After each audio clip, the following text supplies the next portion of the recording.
हाँ ठीक है। प्रिय भगवत प्रेमी भक्तजनों, मैं डॉक्टर एस पांडे, महाराज दयाशंकर, आज आपके समक्ष प्रभु श्री कृष्ण के विरह में तड़पती हुई गोकुल और बरसाने की ब्रज गोपियों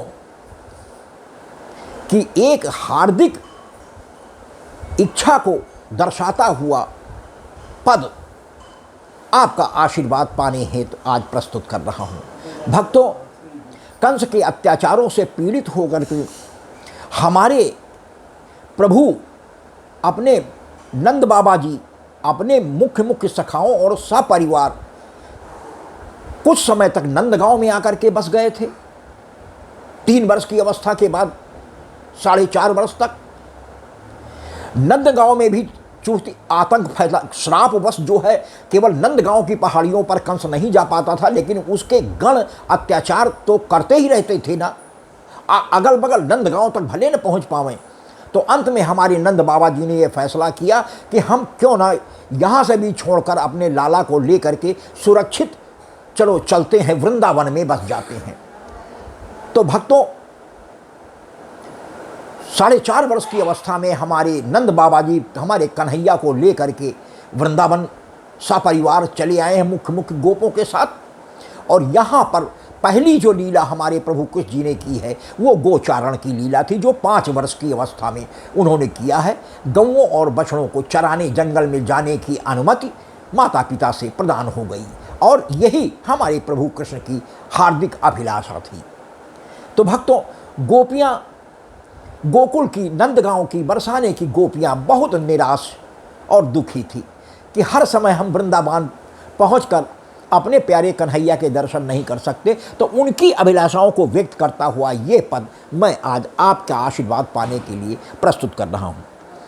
प्रभु आए बस्यो वृंदावन में, मेरी उम्र बीत गई गोकुल में। प्रभु जाए बस्यो वृंदावन में, मेरी उम्र बीत गई गोकुल में। मैं तो बन के दुल्हन आज सजी, बस तुम ही बसे हो मेरे तन मन में। प्रभु जाए बस्यो वृंदावन में, मेरी उम्र बीत गई गोकुल में। मैं तो बन के दुल्हन हूँ आज सजी, बस तुम हो बसे मेरे तन मन में।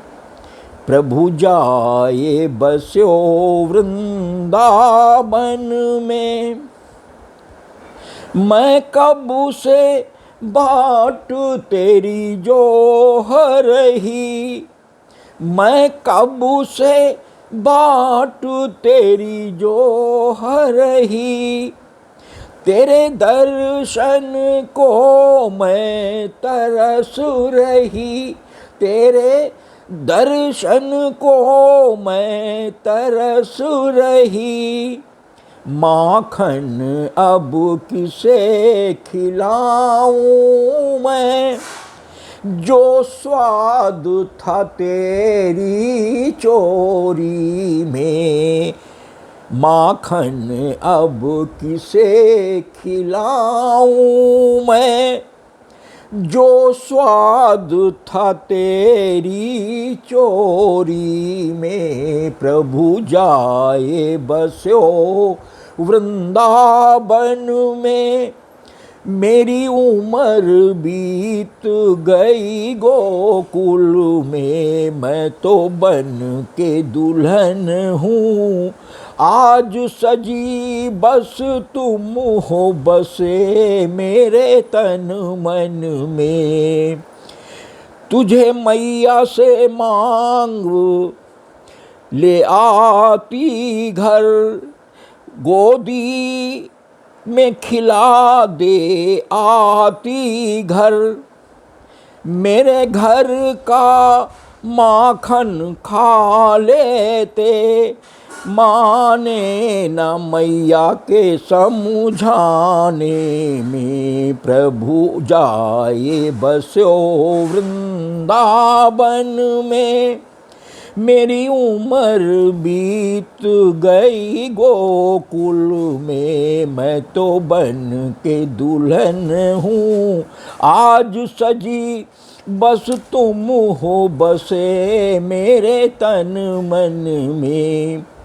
आओ मुरली मधुर बजा जाओ, आओ मुरली, गोपियाँ पुकार रही हैं और कह रही हैं कि आओ मुरली मधुर बजा जाओ, हृदय मन को हर्षा जाओ, तेरी छवि जो निहारूं जी भर के, तेरी छवि जो निहारूं जी भर के, तेरा दर्शन हो मुझे कण कण में, प्रभु जाए बस्यो वृंदावन में।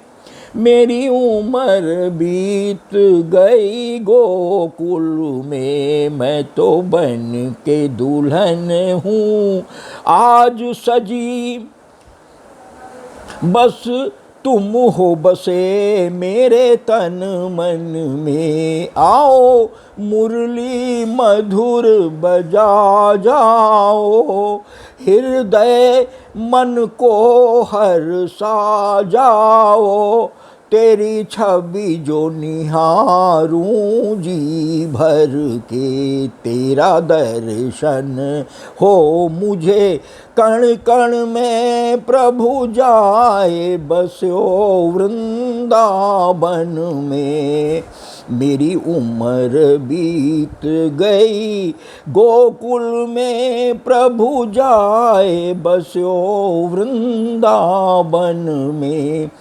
कान्हा रास रचाने आ जाओ, कान्हा रास रचाने आ जाओ, वही नटखट लीला दिखा जाओ, वही नटखट लीला दिखा जाओ, मैं तो नाम जपूं श्यामा ओ श्याम, मैं तो नाम जपूं श्यामा ओ श्याम, मेरा तन मन अर्पण चरणन में, प्रभु आ जाए बस्यो वृंदावन में। मेरी उम्र बीत गई गोकुल में, मैं तो बन के दुल्हन हूँ आज सजी, बस तुम हो बसे मेरे तन मन में। एक बार और भक्तों इस लाइन पर भी आपकी कृपा चाहेंगे कि कान्हा रास रचाने आ जाओ, वही नटखट लीला दिखा जाओ, मैं तो नाम जपूं श्यामा ओ श्याम, मेरा तन मन अर्पण चरणन में, प्रभु जाए बस्यो वृंदावन में। मेरी उम्र बीत गई गोकुल में, कान्हा चीर चुराने आ जाओ, कान्हा चीर चुराने आ जाओ, यमुना में हमें नहला जाओ, यमुना में हमें नहला जाओ, फिर कैसे नहाऊं सिखला जाओ, फिर कैसे नहाऊं सिखला जाओ, वह ज्ञान बसा है अंतर मन में, प्रभु जाए बस्यो वृंदावन में, मेरी उम्र बीत गई गोकुल में। भक्तों,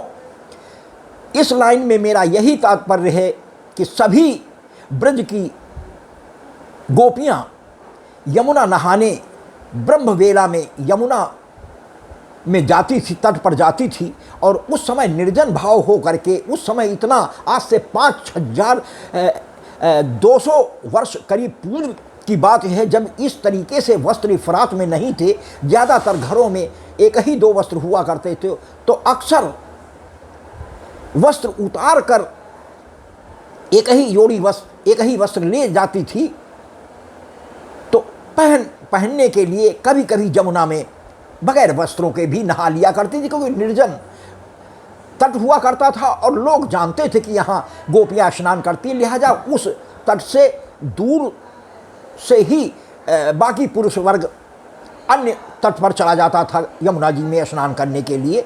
तो कन्हैया जी ने एक सीख देने के लिए कि जो निर्वस्त्र नहाने का क्रम था, वस्त्र चुरा करके बगल में ही स्थित कदम के पेड़ पर बैठ गए, और लाख गोपियों की प्रार्थना करने पर उन्होंने यही आग्रह गोपियों से किया कि आ करके पहचान करके अपने अपने वस्त्र ले जाओ। जब तुम्हें जल में जिसके देवता पुरुष हैं वरुण देव, उनसे कोई संकोच नहीं हुआ, तो मैं तो अभी 5 वर्ष का मात्र बालक हूँ, 5 से 6 वर्ष के बीच का, तो मुझसे क्या संकोच। भक्तों, तो यही ज्ञान देना इस चीर हरण के वस्त्र चुराने गोपियों के हमारे प्रभु का उद्देश्य था कि नग्न अवस्था में किसी भी नदी में स्नान नहीं करना चाहिए, क्योंकि कभी कभी मूत्र विसर्जन भी हो सकता है, तो वो एक पाप के आप भागी होंगे पुण्य की जगह पर। और दूसरी बात, स्त्रियों के लिए खासकर इसलिए मना है क्योंकि जल के देवता वरुण कहे गए हैं जो पुरुष हैं, लिहाजा पर पुरुष का अनजाने में स्पर्श आप कर लेती हैं। यही सीख देना उस वस्त्रों को चुराने के पीछे उद्देश्य था। मेरा इसी लाइन में यही आया है कि कान्हा चीर चुराने आ जाओ, यमुना में हमें नहला जाओ, फिर कैसे नहाऊं सिखला जाओ, वह ज्ञान बसा है अंतर मन में, प्रभु जाए बस्यो वृंदावन में, मेरी उम्र बीत गई गोकुल में, मैं तो बन के दुल्हन हूँ आज सजी, बस तुम हो बसे मेरे तन मन में, मैं हर दर पे तुम्हें खोज रही, मैं हर दर पर तुम्हें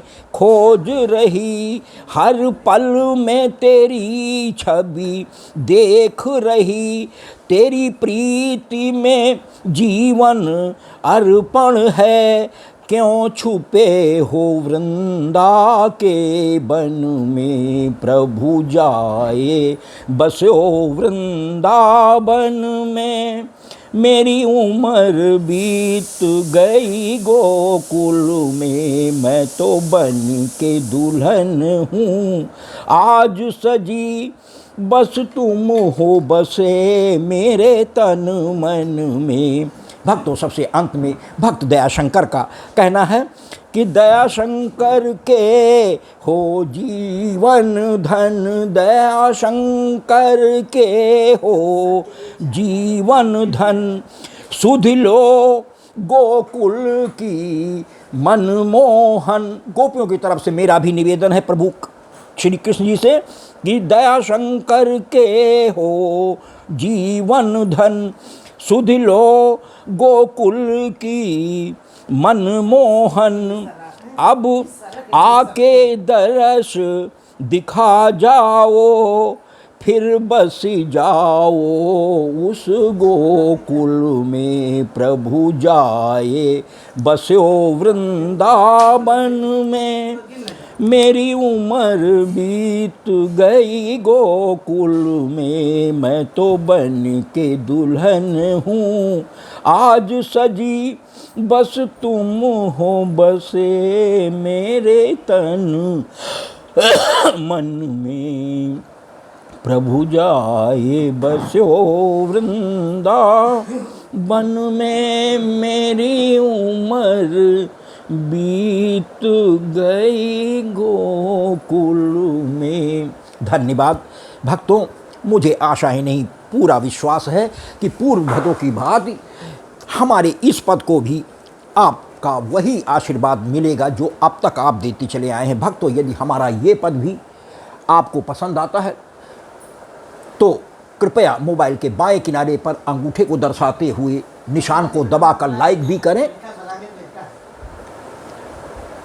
जिसको आपके कमेंट बॉक्स में देखकर हमारा हृदय प्रफुल्लित हो जाता है। भक्तों, एक निशान छोड़कर शेयर का भी निशान होता है, कृपया उसको भी दबा दें, जिससे आपके घर परिवार और आपके इष्ट मित्रों तक भी मैं अपने प्रभु के इस पद के माध्यम से पहुंचने में समर्थ हो जाऊं और उनकी कृपा पहुंचाने में भी। और भक्तों, सबसे अंत में शब्दों में लिखा सब्सक्राइब शब्द होता है, एक छोटी सी बेसल बनी होती, घंटी बनी होती, उसको दबा करके हमारे डॉक्टर एस पांडे महाराज दयाशंकर नाम के यूट्यूब चैनल को सब्सक्राइब कर दें। भक्तों, उससे दो फायदे होते हैं। एक तो हमें सबसे बड़ा फ़ायदा ये होता है कि इस घोर कलयुग में ही भले ही प्रभु के गुणगान सुनने वाले भक्तों की संख्या कम ही सही, लेकिन धीरे धीरे बढ़ती जा रही है। और दूसरा भक्तों, सबसे बड़ा लाभ आपको ये होता है कि प्रति 8 दिन के बाद 9वें दिन प्रातः 9 से 11 बजे के बीच में यूट्यूब चैनल पर प्रभु की लीलाओं के गुणगान का नया पद अपलोड होते ही यूट्यूब चैनल की ओर से भेजी जाने वाली स्पेशल नोटिफिकेशन के माध्यम से, जो आपके मोबाइल पर SMS की भांति झनकार देती हुई या छोटी सी विसिल देती हुई पहुंच जाती है, जिससे आप समझ जाते हैं कि महाराज जी का कोई नया पद यूट्यूब चैनल पर अपलोड हो गया है। और यदि भक्तों आपके पास समय हुआ तो आप तत्क्षण हमारे प्रभु के लीला के गुणगान के उस पद को सुनकर प्रभु की कृपा प्राप्त कर सकते हैं। भक्तों, आपका हृदय से बहुत बहुत धन्यवाद।